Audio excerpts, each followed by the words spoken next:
السلام علیکم ورحمۃ اللہ وبرکاتہ۔ اللہم صلی علی سیدنا محمد النبی الامی وآلہ وصحبہ وبارک وسلم علیہ صلی اللہ علی النبی الامی۔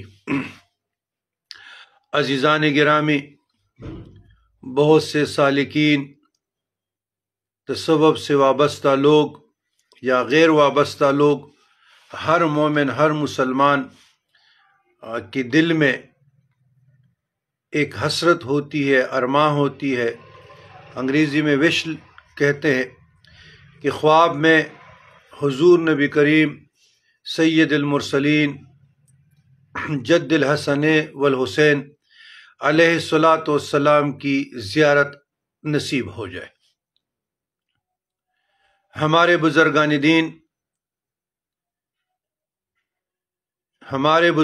دین مشائخ عظام، العبد الضعیف المسکین الفقیر السائل ابو القاسم شاہ غلام علی طراحی کی سر تسلیم خمست۔ ہم تو ان کے بزرگان دین کے، اپنے اساتذہ کے، اپنے مشائخ کے جوتوں کی دھول میں مجھے جگہ عطا ہو جائے تو یقیناً میرے لیے قابل فخر اور سعادت مندی کا باعث ہوگا۔ درود شریف کی سب سے زیادہ لذیذ شیرین تر خاصیت یہ ہے کہ درود شریف کی بدولت آقائے کریم جد الحسن والحسین رسول کریم صلی اللہ علیہ وسلم کی زیارت خواب میں نصیب ہوتی ہے۔ درود شریف کی کثرت عموماً یہ دولت حاصل ہوتی ہے، ہو کر رہتی ہے، ہو جاتی ہے۔ اور بعض درودوں کو بالخصوص بزرگان دین نے، ہمارے اسلاف نے، ہمارے مشائخ نے آزمایا ہے، ان کے تجربات میں ہے، ان کے مشاہدات میں ہے، تب یہ دولت عظیمہ ہمارے سینوں میں پیوست اور ضم ہو چکی ہے۔ شیخ عبدالحق محدث دہلوی رحمۃ اللہ علیہ القوی نے کتاب ترغیب اہل سعادت میں لکھا ہے کہ شب جمعہ میں 2 رکعت نوافل پڑھے، ہر رکعت میں 11 مرتبہ آیت الکرسی پڑھی جائے اور 11 مرتبہ سورۃ اخلاص پڑھی جائے، اس کے بعد 100 مرتبہ درود شریف پڑھیں۔ انشاءاللہ 3 جمعے نہیں گزریں گے کہ زیارت جد الحسن والحسین علیہ تحیہ و ثنا نصیب ہوگی۔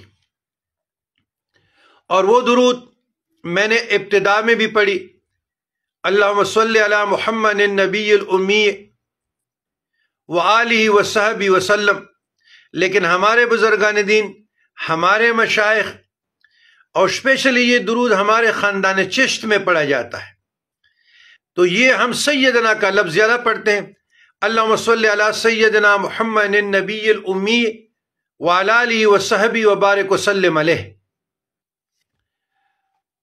نیز شیخ موصوف نے لکھا ہے، عبدالحق محدث دہلوی رحمۃ اللہ علیہ نے، کہ جو شخص 2 رکعت نماز پڑھے، ہر رکعت میں بعد الحمد کے 25 مرتبہ سورۃ اخلاص پڑھے اور بعد سلام کے 1000 مرتبہ یہ درود شریف پڑھے، دولت زیارت مصطفیٰ نصیب ہوگی۔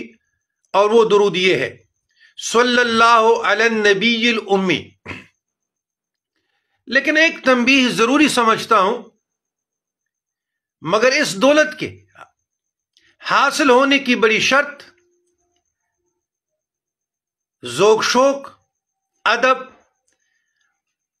اور شرط قلب کا شوق اور ظاہر اور باطن اس سے پر ہونا ضروری ہے۔ ظاہری اور باطنی گناہوں سے بچنا ہے، یہی فضائل درود و سلام کی فضیلت، آداب، خواص اور فوائد میں سے۔ نماز، روزے وغیرہ فرائض میں کوتاہی کرنے والے، حرام و ناجائز کے معاملے میں بے پرواہی کرنے والوں کو صرف الفاظ پڑھنے سے یہ دولت حاصل نہیں ہوگی الا ماشاء اللہ۔ اب یہ آخری الفاظ جو میں نے پڑھے، دیکھیں بعض لوگ کہتے ہیں ہم نے وہ وظیفہ پڑھ لیا، وہ پڑھ لیا، وہ پڑھ لیا، وہ پڑھ لیا، وہ پڑھ، ہمارے کام نہیں ہوئے۔ وجہ کیا ہے؟ وجہ یہ ہے کہ فرائض کے متروک، روزے کا متروک، حلال حرام میں فرق نہ کرنے والا، حسد، بغض، نفاق، اس تمام معاملے میں بے پرواہی کرنے والے کو صرف الفاظ پڑھنے سے یہ دولت حاصل نہیں ہوتی کہ ان کا کشود ہو جائے، ان کا کشاش رزق فراخ ہو جائے، ان کا مشکل ٹل جائے، ان کی تکلیف ٹل جائے۔ یہی بات ہے کہ وظائف تو آپ شوق سے پڑھتے ہیں الفاظ کی حد تک، لیکن اس کا جو نور ہے، اس کی جو معنی ہے، اس پہ کون تفکر کرے گا؟ اس لیے ہم بار بار کہتے ہیں کہ یہ جو سوشل میڈیا کے، فیس بک کے پیر ہیں نا، نام نہاد عاملین، ان سے بچے۔ تقریباً سارے لوگ اس میں رجت میں پڑے ہوئے ہیں۔ تو یہ جو زیارت مصطفیٰ صلی اللہ علیہ وسلم کے لیے درود ہے، یہ ہمارے اکابرین کا، ہمارے بزرگان دین کا، ہمارے مشائخ عظام کا اور ہمارے خاندانی موروثی عمل ہے۔ تو اس سے زیادہ میرے پاس الفاظ نہیں ہے، اور اس سے میں مزید قاصر ہوں۔